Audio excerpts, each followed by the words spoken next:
of IDEA is to first ensure all children with disabilities have available to them a free, appropriate public education. That's FAPE. And that is designed to meet their unique needs and prepare them for post-secondary outcomes. And the second one is to ensure the rights of children with disabilities and their parents are protected. Under IDEA, FAPE, Free Appropriate Public Education, is a statutory term. It's part of the law.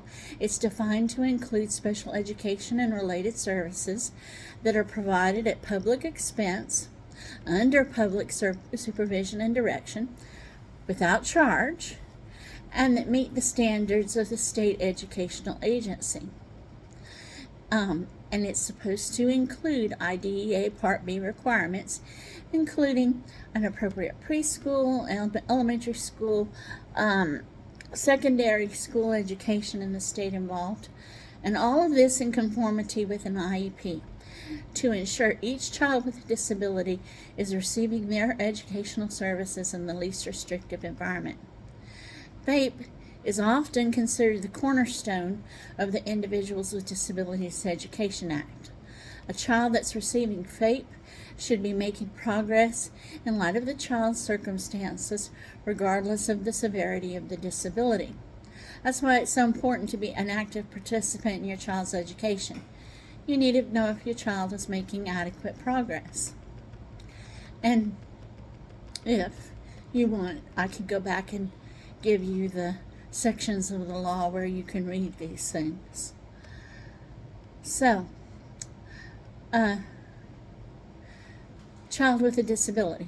The state and the local education agencies may have, as part of their definition of a child with developmental delays, cognitive, physical, communication, social or emotional, and adaptive development. And because of the developmental delays, needs special education and related services. Special education is specially designed instruction at no cost to the parents to meet the unique needs of a child with a disability.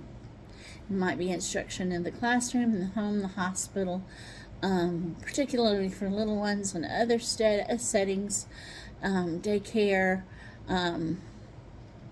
Mother's Day out. It could be a variety of things. It also includes instruction in physical education. Sometimes I get the question, does it include PE? And yes, it does. Related services. This is a list of related services. It's not meant to be an exhaustive list. It's just part of a list. Transportation and such developmental, corrective, and other support services as that are required to assist a child with a disability to benefit from special education.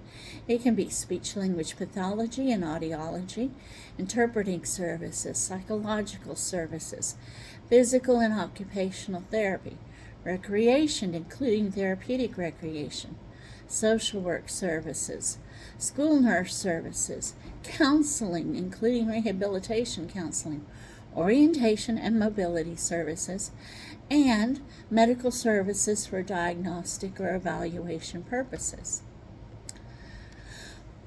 Informed consent is one of your rights as a parent. Before the school district can evaluate your child or provide special education or related services for the first time, the school must inform you of what's involved. You have to give your consent in writing before the school can move forward. Informed consent is one of your rights under procedural safeguards. Informed consent means you have been fully informed in your native language or other mode of communication of all information about the action for which you are giving consent. You understand and agree in writing to that action, and the consent describes that action and lists the records of any that will be released to who, and you understand the consent is voluntary on your part. And you can withdraw your consent at any time. So, that informed parental consent is required before The school conducts the initial evaluation. The school does a reevaluation. The school provides special education services. You'll have to give the consent again. And the school invites non-school agencies to participate in IEP meetings to discuss your child's transition to adult life. Don't get confused. That's a whole nother transition. That one happens when kids are 16. The school district must make reasonable efforts to obtain your informed consent before providing special education and related services to your child for the first time. If you don't respond to provide your consent, or if you refuse consent and later revoke your consent in your writing, the school can't use procedural safeguards to force you to agree. A school district is not in violation of FAPE and is not required to have an IEP meeting if you refuse consent or revoke consent. If you don't respond when they're requesting consent, they're not required to provide FAPE, they're not required to provide services, and they're not required to have an IEP meeting. So, schools notify parents and describe those procedures that they're going to use in the evaluation. They're supposed to use a variety of tools and strategies to figure out, one, if the child has a disability under IDEA. There are lots of children with disabilities that do not qualify under IDEA. They might have a 504 plan or they might not have any plan.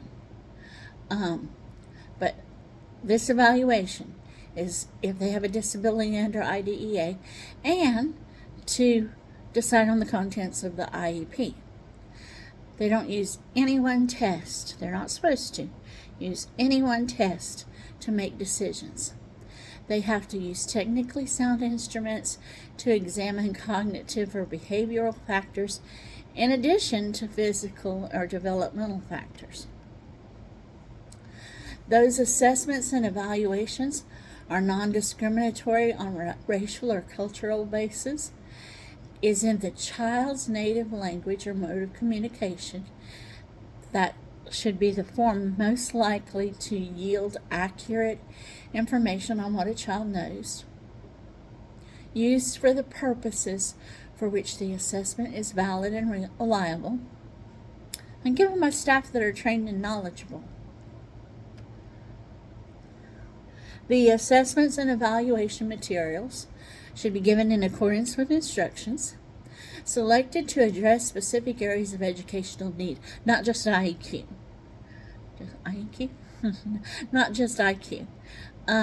There's lots of areas of educational need. And those assessments and evaluation materials should be accurate in showing the child's aptitude and achievement, not just the impairment. You want to know the things that they're good at, too. You want to have both sides of the coin. So, we get these questions. So I included some about special education. And I decided to include some of them that are specifically about early steps in this webinar. One of the questions we get is, my child is aging out of early steps soon. Will she automatically qualify for special education? No. Your child will still have to qualify for special education with the local school district. Early steps, as you know, if you listen to China, is required to notify the public school district in which you live when your child is 2 years and 2 months of age. A transition meeting should be scheduled between 2 years and 3 months to 2 years and 9 months to meet the timelines for eligibility determination and developing an IEP if needed. your child will need to qualify for those special education services, which is why it's important to adhere to that timeline and start that process before the 3-year-old birthday. If it's not completed by then, there's likely to be an interruption in services where your child isn't getting any services, and that can be really difficult and delay progress that you're making. If your child's over 2 years and 3 months and you haven't heard from your family support coordinator, I recommend you call them and inquire about when the process